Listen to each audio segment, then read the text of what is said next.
Hey y'all, it's Sheila. Thank you for stopping by. Talking about my new skincare today, what I'm doing, what I'm not doing, and this is a disclaimer. Y'all know I'm not a doctor. I'm not a dermatologist. This is just what's working for me. One of the products that I am using, I hesitated to talk about, but it is what I'm using. Years ago, when my rosacea kicked up and was in full force, I was on prescription oral medications, creams, ointments, washes, and one of those products was Glycolic Acid 20%. It was prescription. And my face reacted very well to that. So a few weeks ago when my face went haywire, for a few days I used my prescription stuff, but it burns, stings, dries my face out, is uncomfortable, and I started looking for other options. I will say a YouTuber that I love watching, she's a news anchor in Texas, she is doing the same thing. She certainly didn't get her idea from me, but it's what I was thinking along the lines of, did some research. Glycolic acid, that's such a debate, such a hot topic. When you get up to the 20% strength of glycolic acid, some rosacea people respond very well to it. Some do not respond. It's an individual thing, very individual. And I am using two things, morning and night, that exfoliate my face. I had a tremendous buildup of dead skin, tremendous buildup on my face. So I wanted to go back to a strong glycolic. I did not call my dermatologist and ask for a refill of my 20% cream. I went online and searched, and I found Glycolix facial cream, 20% glycolic acid. This has some other stuff in it. It has A, C, E, and CoQ10. It also has squalene in it. It is a very thick cream. It's whitish yellow. You really can't see it here. And that's what I'm using. But I'm using it with another product. I don't put it straight on my face. And even with this other product, sometimes it can sting. I started out with a small amount of glycolic acid and I increased it. The other thing that a lot of natural sites I looked at for treatment for rosacea talked about honey. We all know about Manuka Honey. It's from New Zealand, and I found a cream online that has worked very well for me. It has some good stuff in it. It has no allergens. It's fragrance free. It does have a scent, but it's a natural scent, and it's made with organic ingredients. It has imported Manuka Honey in it, and it is honey skin. I get up in the morning, I wash my face, whatever cleanser you want to use. I use a toner, whatever toner you want to use. And then the only thing I put on my face is vitamin C. Straight after washing, I use the Drunk Elephant. That one works well for me, doesn't for some people. And then I go in with my Glycolix. I take about that much, a large pea amount. And then I go into the honey skin, and I take about the same amount. Now at first, when I was doing this, I used less of the Glycolix. I mix it together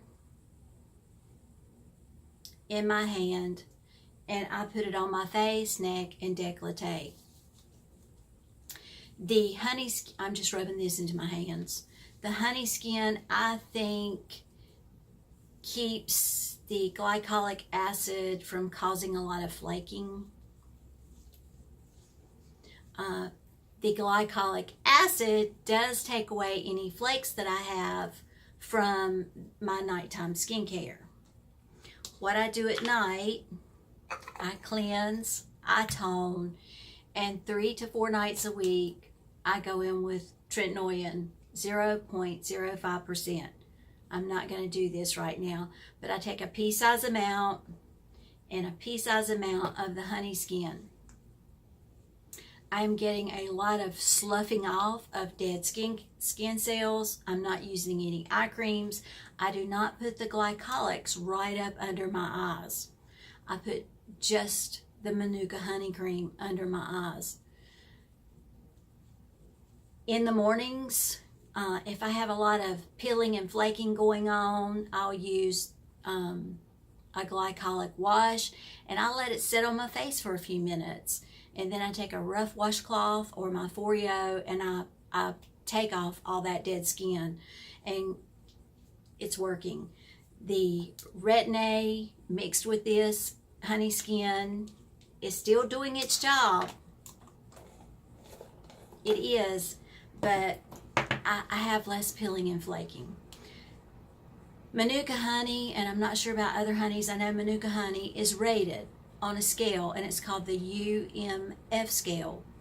5% on the UMF scale is good, 8 to 12% is great, and over 15%. Studies have not shown that using a UMF scale of Manuka Honey at over 15% is any better than the 8 to 10%. In some research I did, I found that this honey skin is rated consistently between 8 and 10% on the UMF scale. I do not put the Glycolix directly onto my skin. It burns, it stings. Occasionally, mixed with the honey skin, as I've slowly increased the amount, occasionally I'll feel a little twinge. Not bad, not horrible, just some twinges, and in a few seconds that goes away. That's the only thing I'm doing for my skin now. And with rosacea, sometimes less is more. And my rosacea responded well to glycolic acid before. I'm pleased with this glycolic acid. It has some other good things in it, like I mentioned, and I think it's doing well enough that I don't need to go back on the prescription glycolic acid.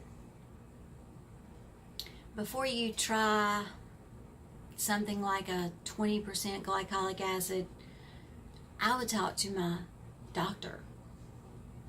I would. But I have had prescription for this before, and it's like Retin A. You start off slowly with that Glycolix. Slowly. Mix it with something else. I think for me it works better in a carrier, such as the honey skin. I'm happy with both of these products. My face is looking better. I still have a few milia from the bee venom that I used, but I'm happy with the way things are going. I dreaded doing this video, talking about that glycolic acid. I just dreaded it. It is strong, but that's what I'm doing. Y'all have a great day. Make it a great day. I'll see you later. Bye now.